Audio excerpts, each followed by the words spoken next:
Kevin is the dumbest student I have ever taught, and here's a few reasons why. This is the tale of Kevin the Fool. It's not uncommon as a teacher to have students who are a bit behind the curve in certain aspects, but 99.99999% of the time, they are keen on something. They might not understand how to identify a noun or what theme is, but they know how to make a mean plate of nachos. You learn pretty quick not to judge fish by their tree climbing ability, you know? Smart. I like that analogy. Everyone has their different areas of competency. That's right. I thought this was the rule when I was teaching until I met Kevin. Kevin isn't his real name, but it doesn't matter because he can't spell it anyway. Kevin was a student of mine my last year of teaching. He came to my classroom with very little to show for his academic past. He had moved a few times and thus was missing a lot of typical test scores that we use to try to ballpark their ability. I thought, that's fine. I'll do some one-on-one with Kevin to see what's up. One-on-one with Kevin was like conversing with someone who'd forgotten everything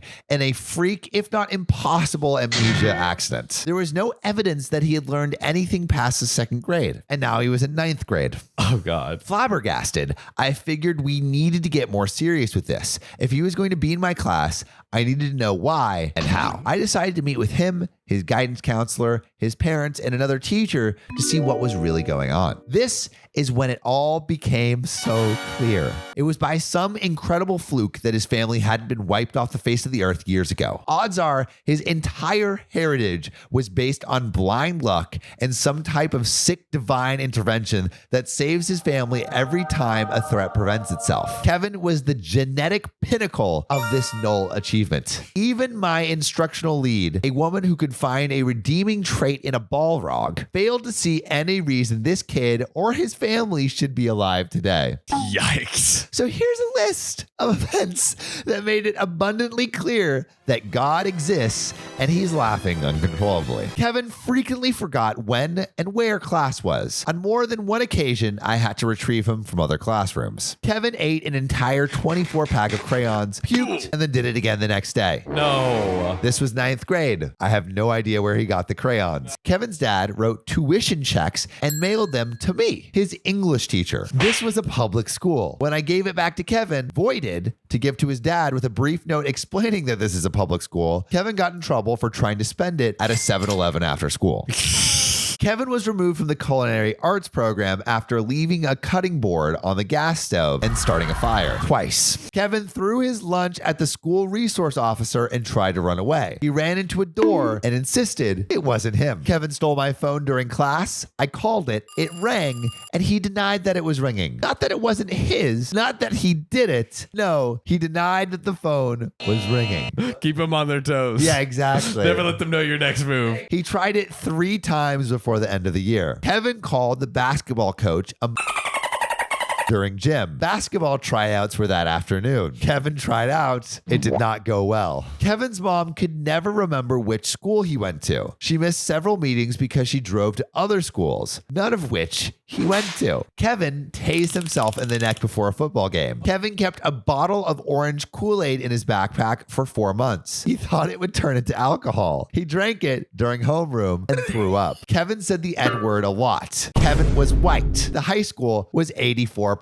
black. Kevin got beat up a lot. You think he would learn? Kevin.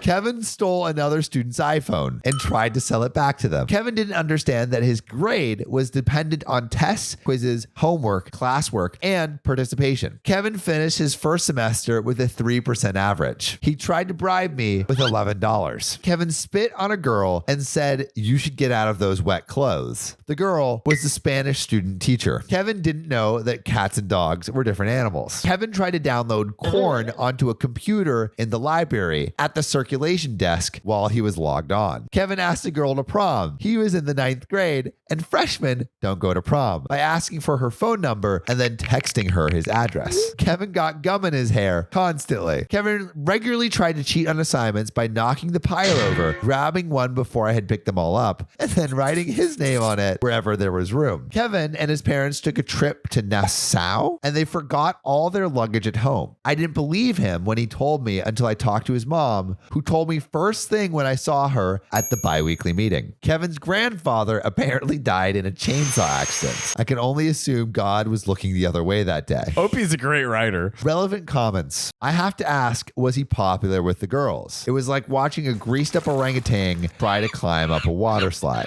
This is from OP. We were doing an assignment on personification and I had people describe their pets using it. Kevin didn't have any pets, but he said his neighbor had a cat and he played with it sometime. He listed off 3 or 4 things and it became really apparent that he was describing a dog. At first, I thought that maybe he had trouble figuring out the right way to say it, but after 2 or 3 sentences, it was abundantly clear that this was a really big dog. Someone else who lived on the same street put 2 and 2 together as well and said, Kevin, that's not a cat, that's so-and-so's black lab. Kevin was absolutely floored that A, someone else lived on his street, and B, there was a difference between a black lab and house cat. Like, I am only guessing, but I think to him, dog and cat were interchangeable terms like hat and cap. OP also says, despite numerous tests and assessments and meetings and just overall study, no one could ever say he had any kind of learning disability. No IEP, no 504, no special file, no caseworker or advocate, just Kevin, his mom, his dad, and 0 brain matter. I'm pretty sure his mother was some kind of physical therapist. His dad,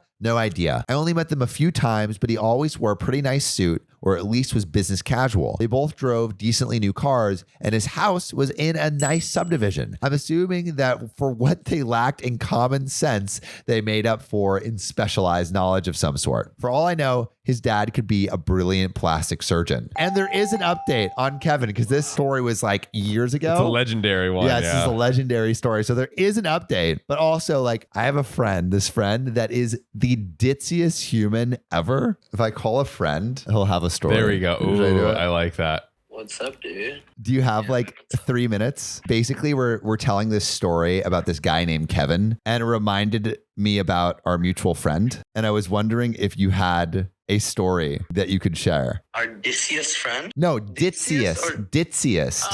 A story about sorry. So once called me. She has lost her keys and she's locked out of her car. And I was like, okay, what do you want me to do? She's like, can you come to Hollywood from West LA with the keys? And I was like, hell no. It's like a 40-minute one-way trip, so that'll take me 1.5 hours back and forth. I was like, well, can I just put them in an Uber? She's like, no, don't do that. I was like, why not? She's like, I just don't trust that. And I was like, well, the Uber's not gonna like go around every car in LA and try and steal every car. Right. So Yeah. it'll probably be safe. But she said no, decided to hire a locksmith and get a car open for $400. And I was like, why didn't you just Uber back and forth if you were so scared of like giving it? She's like, oh, I just didn't think of that. And I was like, okay. And then the keys were always in her bag.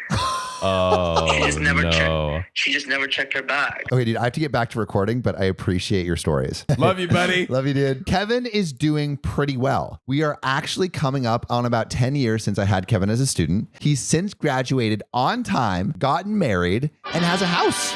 Wow. He works as a sous chef at a fairly high-end restaurant here in town. He's taken some CC classes, which leads me to believe that he may be looking at going out on his own career-wise. I think that largely he grew out of his immaturity, as most kids eventually do, and perhaps having a kid in his teens sobered him up. Dude, that's the thing. Like sometimes with like the ditziness, it's like just around common sense things. Like like the friend that I was describing that's super ditzy is like super smart creator, but normal stuff, like she just doesn't get. I low-key suck at a lot of normal stuff. Yeah. Like, I have my own moments, kind of like Kevin, a little. Yeah. I'm not Our quite as own bad. Kevin moments. I want to know our audience's Kevin stories. Oh, do you have any definitely. Kevins in your life? That's right. And speaking of our beautiful audience, Sam, I'm going to read some comments from our public subscribers. Let's do it. This is from the video, coworker demands I take a paternity test, but there's something he does not know. This is the one where OP's coworker thinks he boned his wife, but OP is actually gay. From public subscriber Lisa Ross, redhead here. Red hair is rare and only 2% of people have it as a recessive gene, and it requires both parents to be carriers. However, about 20% of people carry the gene, and the chance of having redhead children when both parents are carriers is 25%. Wow. Oh, wow. We're getting some genetics lessons right here. Some serious knowledge. So it often skips generations and turns up unexpectedly. There's redheads dotted throughout my family tree, and many of them didn't have parents with red hair. The dad is just ignorant and obviously has some unhealthy ideas about the dominance of his genes. Wow. Lisa Ross, thank you so much for educating us and dropping some knowledge. And if you all want to drop some knowledge or some fun, spicy stories, publicly subscribe, drop your comment below. We just might read it. And we'll see you soon.